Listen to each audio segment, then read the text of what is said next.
ایسا وقفہ ہم نے لیا، کم ترین پیسہ ہم تعلیم کے شعبے میں لگا رہے ہوتے ہیں اور جو کوالٹی ایجوکیشن ہے وہاں پہ اور بھی کم ہو جاتا. جہاں سے آگے وہ جو انہوں نے کہا نا ہیومن کیپٹل، ورلڈ بینک کی رپورٹ میں مطلب آتا ہے کہ وہ اس میں بھی بہت کمی ہے، بہت سے مسائل ہیں، اس کی نشاندہی وہاں پہ ہو رہی ہے. تو وہ ایک طرف یہ آتا ہے کہ ہم بہت فخر سے کہتے ہیں کہ ہمارے ملک میں یہ اللہ تعالیٰ نے کرم کیا ہے کہ 60% یوتھ ہے، نوجوان ہے، لیکن وہ یوتھ جو ہے اس کو اسکل پرووائڈ نہیں کی ہوئی ایسی جس کی بنیاد کے اوپر وہ کوئی فائدہ اٹھا سکے یا ملک کے لیے کوئی فائدہ مند ہو سکے. راؤ صاحب، آپ بجٹ کا 50% انویسٹ کر دیجئے تعلیم پر تو بھی ہم سنوار نہیں سکیں گے چیزوں کو. اس کی بنیاد ہے. کہیں آپ کو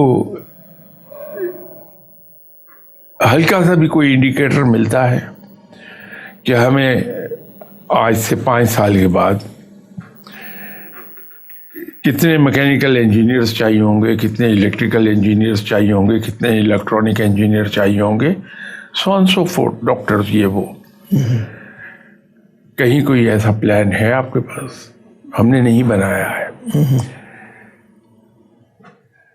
بے محابہ ہم لوگ پروڈیوس کر رہے ہیں کہ بغیر کسی پلان کے آگے ہم چل رہے ہیں.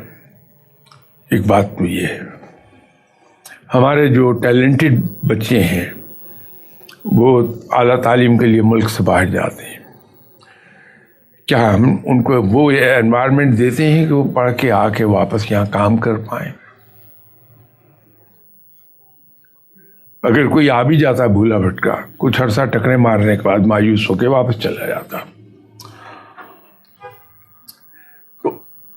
ان پلانڈ طریقے پر جتنا مرضی انویسٹ کرتے چلے جائیے، آپ کو ڈیزائرڈ ریزلٹس قطعاً نہیں مل سکتے. یہ اسی وقت ہوگا جب چیزوں کو پلان کیا جائے گا کہ اگلے 5 سال میں ہمارے یہاں اتنی انڈسٹری ہوگی، اس ٹائپ کی انڈسٹری کی ملک کو ضرورت ہے، اس پر کام کریں گے. ایک زمانہ تھا آپ نے پلان کیا، آپ کا انویسٹر شائی تھا کچھ ٹائپ کی انڈسٹریز لگانے کی، تو گورنمنٹ نے اس کو اسٹڈی کیا اور اسٹڈی کرنے کے بعد ایک ادارہ بنایا، PIDC، Pakistan industrial development corporation.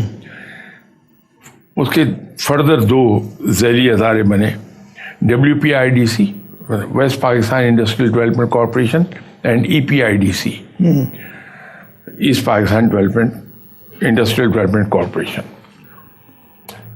ان کی ذمہ داری یہ تھی کہ ایسے پروجیکٹس یہ سیٹ اپ کریں جن کی ملک کو ضرورت ہے، لیکن پرائیویٹ سیکٹر شائی ہے وہاں پیسہ انویسٹ کرنے میں، because they are not sure کہ اس کا ریٹرن ہمیں ROI پراپر آئے گا یا نہیں آئے گا، ریٹرن آن انویسٹمنٹ پراپر آئے گا یہ نہیں آئے گا. تو وہ یہ دونوں ادارے WPIDC اینڈ EPIDC یہ وہ پروجیکٹس لگاتے تھے، رن کرتے تھے اور اس کو پرائیویٹائز کر دیتے تھے، پبلک میں دے دیتے تھے. اس کا نتیجہ یہ ہوتا تھا کہ جو انویسٹر ہے پرائیویٹ سیکٹر کا، وہ دیکھتا تھا کہ یہ پروفٹ میکنگ یونٹ ہے، اب میں اس کو لے سکتا ہوں. اس کا نتیجہ یہ تھا کہ ہم بائی 1968 38% انڈسٹریلائزیشن کر سکے تھے ملک کی.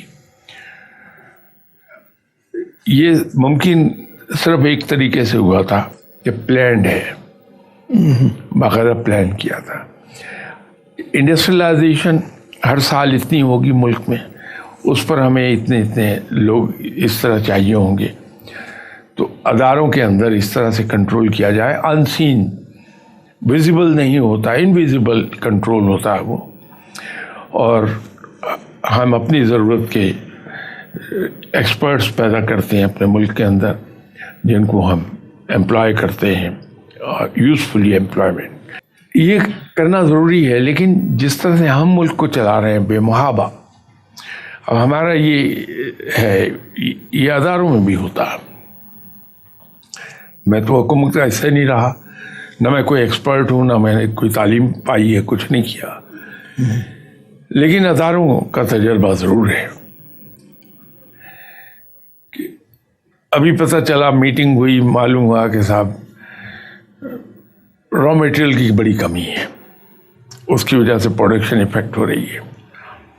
تمام ریسورسز ڈائیورٹ کر دیے گئے، اوپر سے انسٹرکشن آئی ہے ٹاپ مین کہ کچھ بھی کیجیے، را میٹیریل پرووائڈ کیجیے. اب پوری مینجمنٹ سر دھڑ کی بازی لگائے ہوئے ہے، تمام ریسورسز ڈائیورٹ ہو گئے ہیں for procurement of raw material. Raw material آ گیا، اتنی دیر میں پتہ لگا بجلی کا بل دینے کے لیے پیسے نہیں ہیں. اب ادھر دوڑ پڑے کہ جنریٹ کرو فنڈس کے بجلی کا بل ادا ہو. وہ بجلی کا بل ادا کر کے بیٹھتے ہیں تو پتہ لگتا ہے کہ جو ایکسائز ڈیو ہو گئی تھی ہمارے اوپر، یا جی ایس ٹی ڈیو ہو گیا تھا، وہ ادا کرنے کو پیسے نہیں رہے. تمام ریسورسز ان کو ڈائیورٹ ہو گئے، باقی سب نگلیکٹ ہو رہا ہے. تو مینجمنٹ کا تمام وقت اس فائر فائٹنگ میں ہی گزر جاتا ہے. لیکن وہ ادارے جہاں پراپر نہ صرف بجٹ بنایا جاتا ہے بلکہ اس کی امپلیمنٹیشن مانیٹر ہوتی ہے ریگولرلی، وہ ان صورتوں سے نہیں گزرتے ہیں. ملٹی نیشنلز کیوں کامیاب ہوتی ہیں؟ ملٹی نیشنلز تو یہاں تک جاتی ہیں، یہ میرے لیے زندگی کا بہت بڑا شوق تھا. وہ آپ سے سوال پوچھتے ہیں کہ یہ اس کے اندر آپ نے مس یوز کتنے % ڈالا؟ کہ نہیں صاحب، مس یوز تو ڈس آنیسٹی، وہ کیسے ڈالا جائے گا اس میں؟ کہ نہیں، آپ ہیومن نیچر کو ایک طرف نہیں رکھ سکتے، اسے مس یوز ہونا ہی ہونا ہے. تو جب مس یوز ہوگا تو آپ کا بجٹ آؤٹ ہو جائے گا. Provide 20%, X plus 20% is the real expense. Telephone bills, post telegraph and telephone, یہ ہیڈ ہوتا ہے. یہ جب اس کے ایلوکیشن دیتے ہیں تو اس کے اندر 20% ڈالتے ہیں، اسٹیشنری میں ڈال دیں. نتیجہ یہ ہے کہ بڑا ریئلسٹک بجٹ آتا ہے. At the end of the year جب آپ چیک کرتے ہیں تو پتہ چلتا ہے کہ صاحب وہ بجٹ ایگزیکٹ اپنی جگہ جا کے فٹ بیٹھا ہے. اچھا شاہ صاحب، بہت امپورٹنٹ آپ نے نکات اٹھائے ہیں اور میں خیال میں ان کے اوپر ہمیں غور کرنا چاہیے.